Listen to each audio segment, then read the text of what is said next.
Beaucoup de choses ont changé. D'abord, je pense que sur la longueur historique, Al-Qaïda restera l'attentat du 11 septembre. Je doute, et j'espère avoir raison, qu'ils feront un autre attentat de cet acabit. Je ne pense pas qu'ils feront un attentat plus important encore. Ça reste l'attentat non seulement du siècle, mais de l'histoire du terrorisme. C'est un attentat qui marque une époque, qui, mais ça on verra plus tard, restera peut-être comme le symbole de la fin de la suprématie des États-Unis et avec eux de l'Occident, avec les puissances émergentes d'aujourd'hui comme la Chine, l'Inde, etc. Donc, comme on aime retenir des dates marquantes, symboles d'une rupture, d'une révolution, d'un changement d'époque, le 11 septembre sera peut-être cet événement, mais ça, on laissera ça aux historiens des générations futures.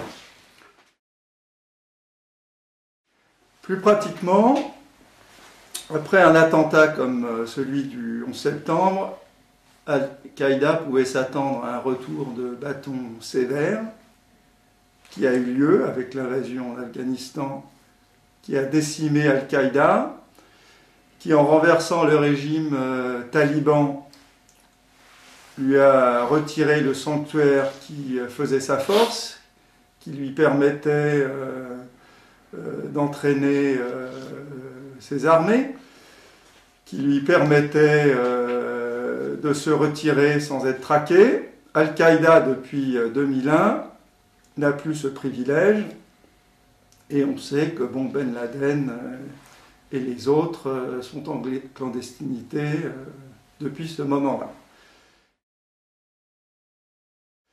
Néanmoins, ils ont été décimés, ils n'ont pas été éliminés. Ils n'ont pas pu réitérer donc l'attentat du 11 septembre. Ils en ont quand même fait deux en Occident, à Madrid et à Londres, qui étaient malgré tout importants. Et surtout, ils sont devenus en quelque sorte un label. On utilise beaucoup ce terme, mais je crois qu'il décrit bien la situation. Un label dont se revendiquent un certain nombre de groupes de par le monde, principalement dans les pays musulmans. Et ce sont des groupes autonomes. La principale force d'Al-Qaïda est de ne pas avoir construit une hiérarchie qui, une fois la tête atteinte, allait complètement s'écrouler.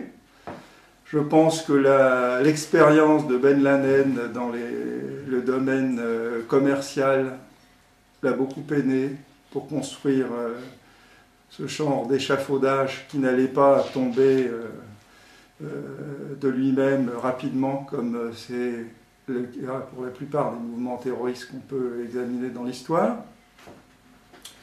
Il y a 10 ans, il y avait donc ce noyau Al-Qaïda.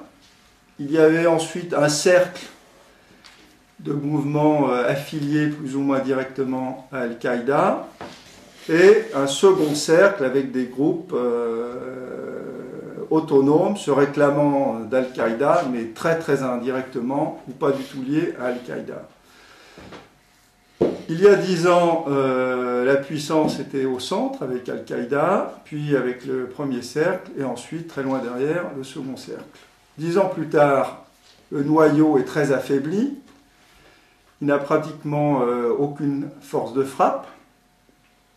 Il est important du point de vue idéologique, très important même, mais il n'a plus une capacité d'action comme il pouvait en avoir dans les années 90.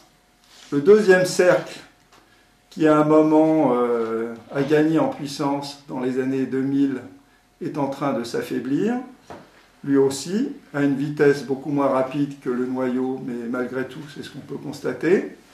Et le deuxième cercle, fait de ces petites cellules autonomes, qui essaiment un peu partout, je dirais pas dans le monde, parce que certaines zones sont épargnées, mais dans de nombreuses régions. Ce sont ces groupes autonomes qui ont gagné en puissance ces dernières années. Ce sont ces groupes qui commettent des attentats, ou qui essayent d'en commettre, comme on a vu dans le cas de l'attentat qui a failli avoir lieu à Noël sur un vol transatlantique. Ces groupes sont disséminés un peu partout. Ils sont très difficiles à contrer, puisque le travail de policiers dans la lutte antiterroriste consiste surtout à identifier les réseaux. Or, quand vous ne connaissez pas les réseaux, l'effet de surprise des groupes qui veulent commettre des attentats joue pleinement, et les attentats sont très difficiles à prévenir. Donc c'est la bonne nouvelle, je dirais, c'est que Al-Qaïda n'a pas mis le monde à feu et à sang comme elle avait pu le dire au moment du 11 septembre ou avant ou après. Que les groupes puissants rattachés à Al-Qaïda aussi reculent. La mauvaise nouvelle, c'est que le terrorisme est loin d'être éradiqué. Il est à peine contenu, et dans les années à venir, je pense qu'il va encore se développer sous cette forme-là et sous d'autres formes, puisque c'est un phénomène qui est en perpétuel mouvement, en perpétuelle transformation. Ce qui est la raison principale pour laquelle c'est très difficile, c'est quasiment impossible à éradiquer et difficile à contenir.